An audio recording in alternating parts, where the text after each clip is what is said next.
Bienvenue sur Malentendu. Ici, ça parle de tout sans tabou pour t'informer, t'instruire et te faire réfléchir. Moi, c'est Mal, celle qui te chope ce qu'il faut, ta bestie de l'info. Installe-toi confortablement. Au sommaire, on s'attaque directement à l'exposition Vivre ensemble, place de la Concorde à Paris, du 11 avril au 10 mai.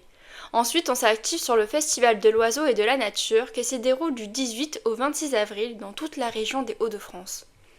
Et pour finir, on termine par le procès de l'attentat du marché de Noël de Strasbourg, le 11 décembre 2018 au moment des faits, qui rendra son verdict ce 17 avril devant la cour d'assises spéciale antiterroriste de Paris. Allez, c'est parti! Vivre ensemble est un projet artistique, culturel et citoyen porté par Yann Arthus Bertrand et sa fondation Good Planet, place de la Concorde du 11 avril au 10 mai. L'avantage, c'est gratuit et en plein air, alors c'est parfait avec ce beau temps à venir. Mais quelle est l'histoire derrière ce projet ? Depuis plus de 30 ans, Yann Arthus Bertrand photographie les habitants de France avec leurs proches. En 2023, sa collaboration avec le démographe Hervé Lebras donne une nouvelle dimension à ce travail. Plus de 90 studios photos sont installés dans toute la France en 2023 et 2026, pour constituer une vaste enquête humaine, visuelle et démographique. Selon la fondation Good Planet, cela a abouti à la publication du livre France, un album de famille, par Actes Sud, publié en 2025, qui rassemble plus de 900 portraits accompagnés de textes d'Hervé Lebras. L'événement se déploie en 3 volets. Une exposition en plein air issue du livre, un studio photo conçu par l'architecte Renzo Piano, où Yann Arthus Bertrand photographie lui-même les visiteurs gratuitement, et des rencontres et des animations d'après la ville de Paris.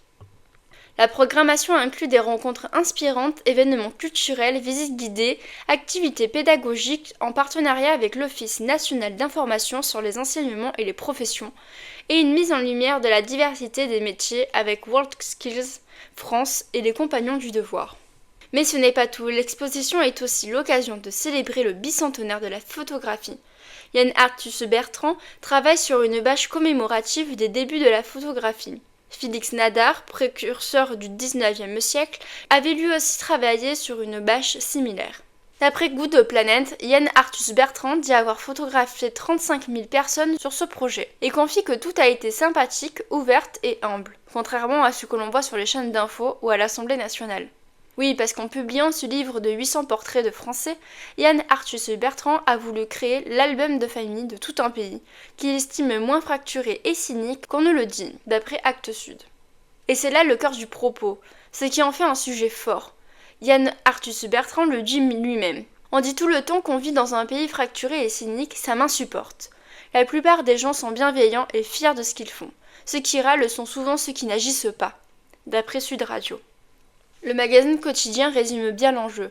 La grande force de ce livre, c'est ce que vous montrez, la fameuse France des invisibles, ce dont les politiques nous parlent tout le temps, ce qu'on chiffre et ce qu'on a plutôt l'habitude de voir sur des piquets de grève ou de sujets chutés. Chacun en pose fièrement et représente un morceau de notre économie, d'après Actes Sud. Et justement, la présidente d'Actes Sud explique qu'en ce moment où seules les oppositions sont mises en avant, ce livre montre des gens reliés entre eux et donc une société aux multiples facettes et unie. Elle ajoute que l'ouvrage a aussi une dimension informative dans cet environnement de fake news et que l'ambition est qu'il reste d'actualité jusqu'aux prochaines élections pour transmettre un message d'unité et d'humanité. Tout ça soulève un vrai débat. Est-ce que les médias et les réseaux sociaux nous donnent une image déformée de la société française ? Yann Arthus Bertrand dit oui, et ses 35 000 portraits en sont la preuve empirique. C'est un point de départ idéal pour interroger le rapport entre représentation médiatique et réalité vécue. Alors, peut-être qu'en regardant ces 35 000 visages souriants réunis, peut-être que tu te diras que la vraie fracture française, c'est moins celle qui divise que celle qui sépare la France réelle de ce qu'on nous raconte. Je sais pas toi, mais moi, j'adore entendre les oiseaux gazouiller. Ça dit clairement que le printemps est enfin de retour. Allez, je t'emmène au Festival de l'Oiseau et de la Nature. Créé en 1991, le Festival de l'Oiseau et de la Nature fait la promotion de la diversité des oiseaux en baie de Somme et de la richesse environnementale du territoire. Il est aujourd'hui considéré comme le plus grand festival nature de France, mais cette année est une édition particulière. Pour sa 35e édition qui se tient du 18 au 26 avril, toute la région des Hauts-de-France est sur les projecteurs sur la baie de Somme. Au programme, plus de 400 sorties nature, une trentaine de stages artistiques, photos ou d'initiation, de projections dans les cinémas locaux et des activités jeunes publics.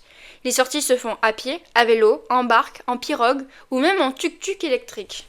La soirée d'inauguration le 18 avril comprend la remise des prix du concours photo international, suivi d'un ciné-concert autour du documentaire des baleines, des tortues et des hommes, lauréat du Grand Prix Film 2025, avec une interprétation live des musiques du film.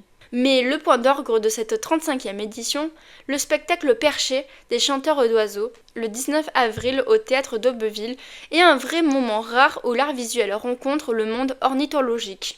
Ce festival incarne quelque chose d'assez rare. C'est un événement populaire dû à ses 35 ans d'existence et sa notoriété entièrement tournée vers le vivant et la contemplation, à contre-courant de l'hyperstimulation ambiante. Oui, parce qu'on vit dans un monde où tout s'accélère entre les notifications, les flux d'informations et les réseaux sociaux, et où l'attention est devenue la source la plus convoitée. Dans ce contexte, passer 9 jours en baie de Somme à observer les oiseaux à l'aube, c'est presque un acte de résistance. Ce que propose ce festival, c'est une autre façon de regarder. Pas défiler, pas scroller, pas consommer.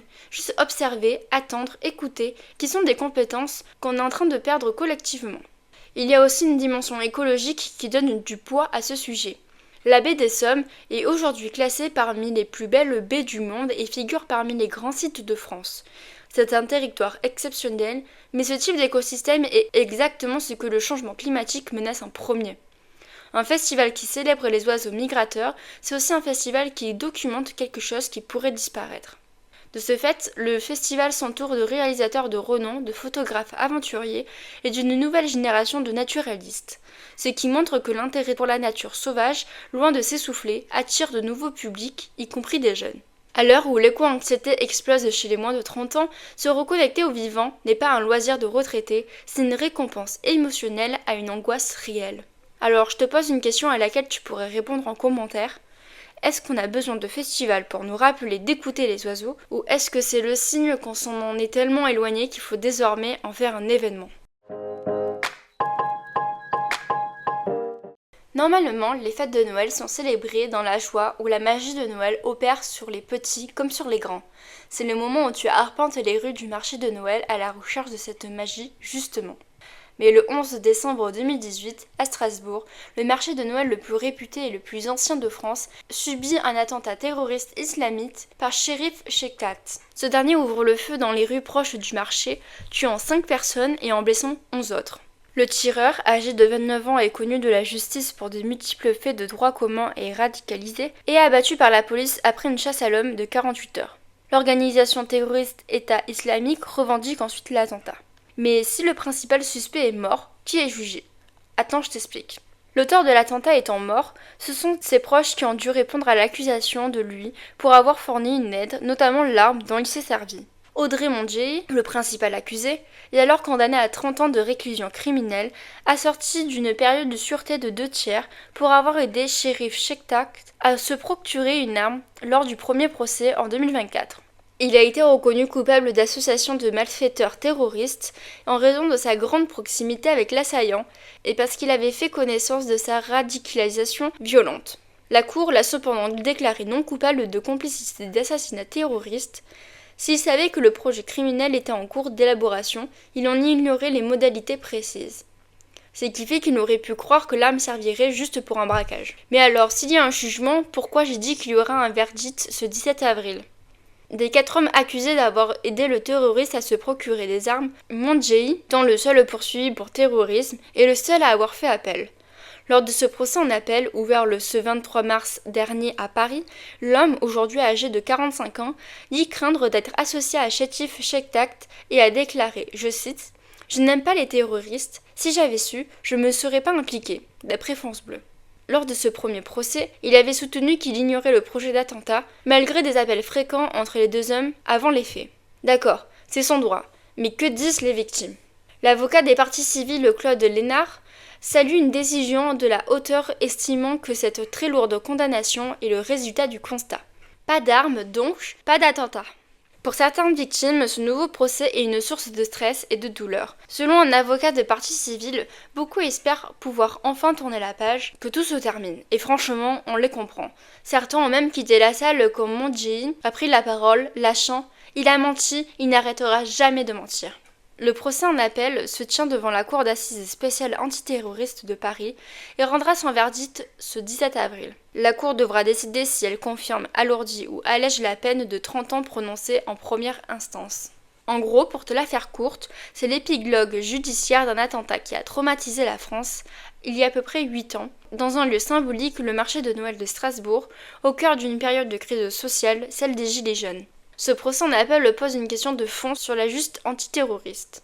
Jusqu'où peut-on condamner quelqu'un qui a juste fourni une arme sans avoir connaissance précise de ce qu'elle allait servir à commettre? Reste à l'affût sur Insta, je te partage en story le verdict. Et voilà, c'est déjà la fin de cet épisode. Merci de m'avoir écouté, mais ne pleure pas, toi et moi, on se retrouve tous les dimanches dans un nouvel épisode. C'était Mel sur Malentendu, le podcast qui te fait tendre l'oreille.